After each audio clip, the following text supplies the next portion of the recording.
Good morning or afternoon where you are. Yeah, good morning. Hello. A bit of a weird time zone difference, isn't it?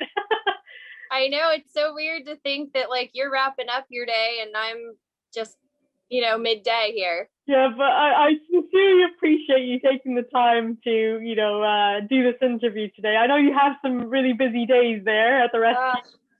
It has been very busy, but I'm really glad we finally got to sit down and do this. I am Sammie Elliott, and I am the Assistant Executive Director of Wheek Care Guinea Pig Rescue. Yep. Brilliant. And we are located in New Kensington, Pennsylvania, outside of Pittsburgh, Pennsylvania.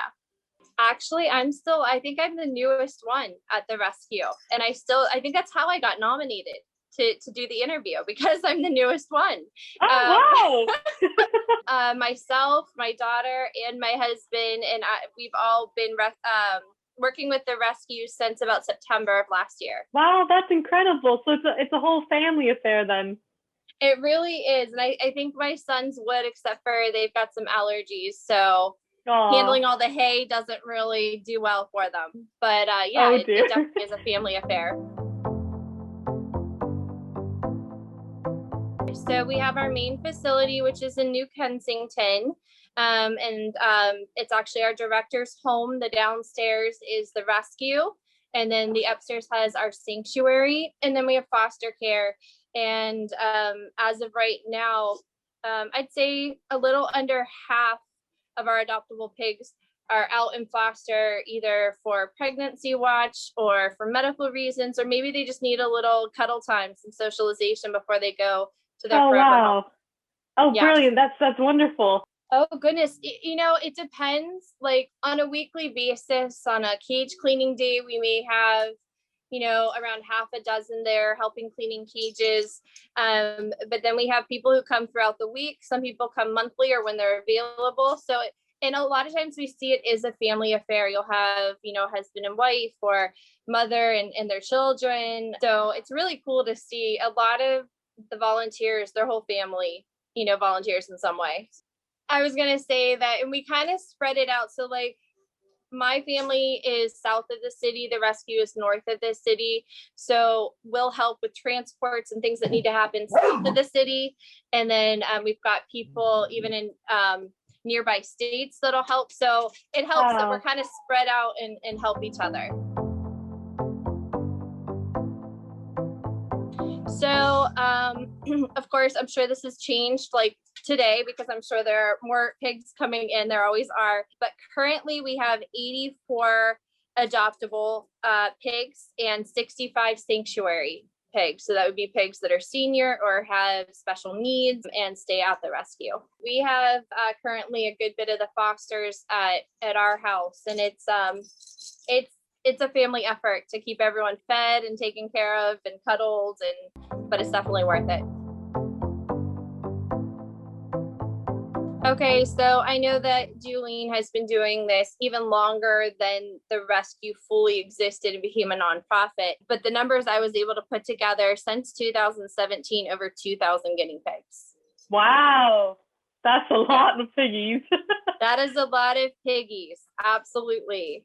And that's so awesome. Last year was over 600 that came in, but a little more than that went out and took care of some of the pigs we had left over from the year before. So really awesome. It just means that we have to prioritize surrenders based on the needs sometimes. I mean, we do have a waiting list right now. Yeah. And we also rely on those foster volunteers. So when we have an emergency surrender and we're at full capacity, we can put the word out. And I had a need for 8 guinea pigs that were coming in from a couple states away. And within less than 24 hours, I had fosters lined up for every one of them. It was really amazing. Absolutely. We're just finishing up a renovation that was made possible through a grant. And I think pretty much every board member took at least 2 piggies so that we would have the space to renovate everything. So yeah, it's amazing. Our board members, our volunteers, we have a Facebook group that helps support our foster families, our adoptive families, and those with small animals, and you put the need out there and they show up. It's really awesome. Sure. So, I mean, there are amazing stories. Julene, I spoke to her yesterday. She's our director, and she was telling me about a young boy who came in and he was nonverbal and had never spoken. And he sat down and he held some piggies and he spoke his first words to those guinea pigs. And that's just incredible. Amazing. So I wish I had been there to witness it, because that is just absolutely amazing. Yeah, the connection between animal and human is just so pure. And the fact that they actually are able to help individuals with certain needs, it's so nice to see the impact these small creatures have. Absolutely. And even this week when we were there cleaning cages, we had someone call. They had found 2 guinea pigs in a box in the cold and the rain in the city. And they were able to bring them in, and they'll both get, vet checked and get the medicine they need, and hopefully have a long, healthy life, thanks to good Samaritans who are out there. And thanks to the fact that we, if you Google looking for a guinea pig rescue, we pop up pretty quickly. And so people are able to find us, even though they don't even know we exist. I mean, that's how we found the rescue, was we had a sick piggy. We couldn't find a vet. And I found the rescue, and they came beside us and helped us, and we just never left.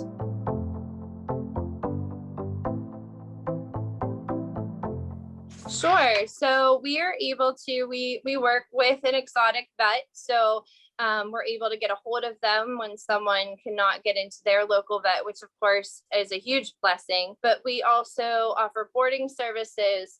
We offer, a wellness check, and can kind of point you in the direction of a vet if we see something that maybe needs to be checked out, nail trims, hair trims, floor cleaning, and of course, education. And people are really grateful. I know I was grateful when I came in and they handed me a packet with all this information, because it can be overwhelming to find good, solid information on the internet. And I think that is probably one of the most important things, just getting that proper education out there.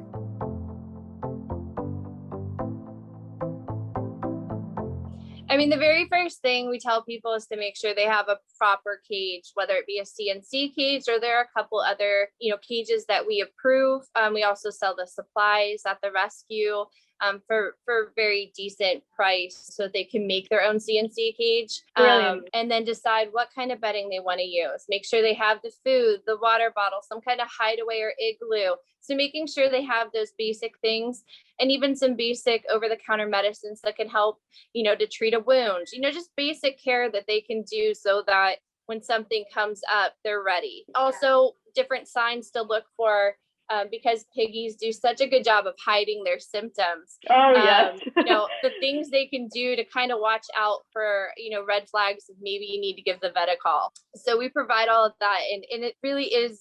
And then, like I said, we also have a private Facebook group. So we recommend that all of our adopters join that, because we like seeing pictures of the piggies, and they like having the support. Oh yeah, absolutely. And we tell them when they adopt, one of the benefits of adopting versus, going to a pet shop is that you're part of our family now, and we're here to support you.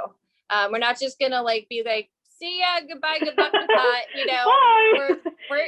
We're here to help you, support you, and help you enjoy your guinea pigs and help them have a great life. It's so, I knew how much I loved guinea pigs. I never knew how excited I would be to see one get adopted, to see them go home.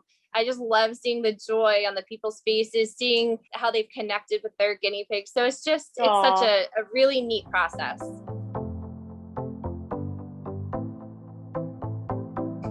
Oh, goodness. So, I mean, a sense of purpose, a focus, and like I said, it really is a family, which is so cool. But I don't know, I've just seen it change so many lives. Maybe someone's feeling really lonely. We get a lot of people, like their spouse has passed away, or they're going, they went through a divorce. They're just feeling really alone. And the way those guinea pigs can provide that companionship is just so neat to see that. So it really is life-changing. They're amazing little animals. Okay, so when our director and I were talking last night, we both answered the same thing for our favorite, and that is their unique personalities. They are all so different, not just in how they look, their personalities. Yeah. It's so neat. Some are so calm, others are so frisky and playful. It's just so neat to see their unique personalities.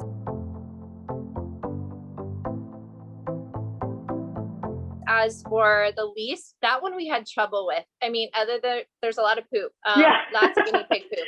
But other than that, we wish they lived longer. It's so hard to say goodbye. That's the hardest part. And then just the lack of research, the lack of information out there, like you said, for cats and dogs, that's readily available. It isn't for small animals. And then the lack of specially trained vets that understand exotics and guinea pigs. Yes. And thankfully with the rescue, we have, those contacts, but it's still so frustrating, especially when someone reaches out maybe from a part of the state or part of the country where there just isn't a lot of support.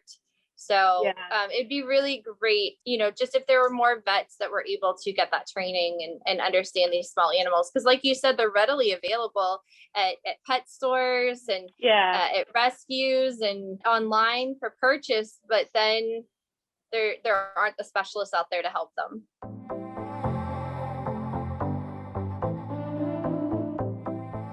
So I think the number one thing, because when we started, we used not a tiny cage, but it was a store-bought cage that was large. But we actually found that the C&C cages are easier to clean. They last longer, and you can customize them, which is really good. So we have some C&C cages, even just here at our home, that are 2x4. But then for our larger herds, we have ones that are 2x7 foot. Well, you can't really do that with a plastic cage or with some of these other store-bought cages. So you can personalize it. I've seen people, do L shapes and all different other ways so that it fits best to the room or best accommodates their piggy. So I just love the fact that you can customize it. And like I said, it's more practical, I think. So I'd say that the top two recommendations we make are either fleece bedding or kiln dried pine bedding. Mm-hmm. Those are the two that we most often use. And there are pros and cons both ways, whether it be cost or how labor intensive and what works. If you don't have a washer and dryer, then fleece may not be the thing for you. True, very true. Or, if you don't want to have a ton of garbage, then maybe fleece is exactly the way you want to go. And then sometimes there are circumstances where fleece is medically necessary if they have bumblefoot or if they're about to give birth and what have you. So like you said, it is a personal preference. And, the most important thing is that whatever bedding is used, that it's safe for the piggies. So those are the two we most recommend.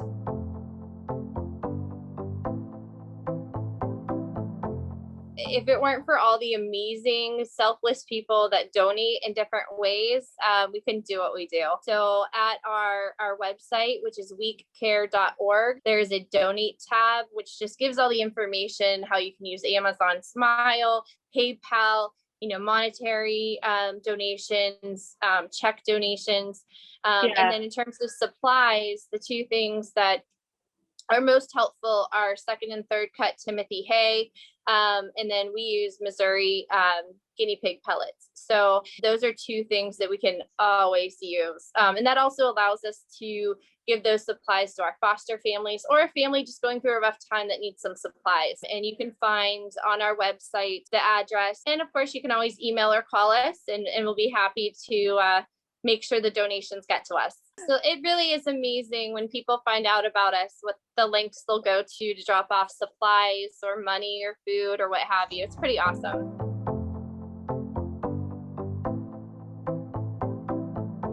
While they make amazing companion animals, they're not just for looking. I mean, they will cuddle and sit with you. They'll watch TV and read a book with you. They're so much fun to watch, sometimes better than any television show because they can be so playful and so fun. But they are a commitment. They live 5 to 7 years. We've seen them live at the rescue up to 10 years. And some people don't realize that and they get halfway through and go, well, I didn't think it was going to live this long. And then they give up. So, educate yourself, know how long they live, know what kind of housing requirements. People think since they're small, they just need little tiny cage, but they don't. So yeah, educate yourself. But they're amazing and they're worth the time, the effort. I think that's what I'd say. I couldn't put it a better way. That's absolutely brilliant. They really are amazing creatures. Oh yes, as soon as if I had a chance, like my husband tells me all the time, he's like, Christina, you talk about guinea pigs so much. He's like, I love guinea pigs, but you gotta tone it down a bit. Definitely. But thank you so much, Sammie, for taking the time just to discuss about your rescue and your rescue's views on guinea pig care. It definitely will be informative for our viewers, and I wish you and your rescue just continued support, and thank you once again. Absolutely, thank you for having us. No problem, and we'll be in touch. Sounds good. Have a great day. You too. Take care. Bye. Bye-bye.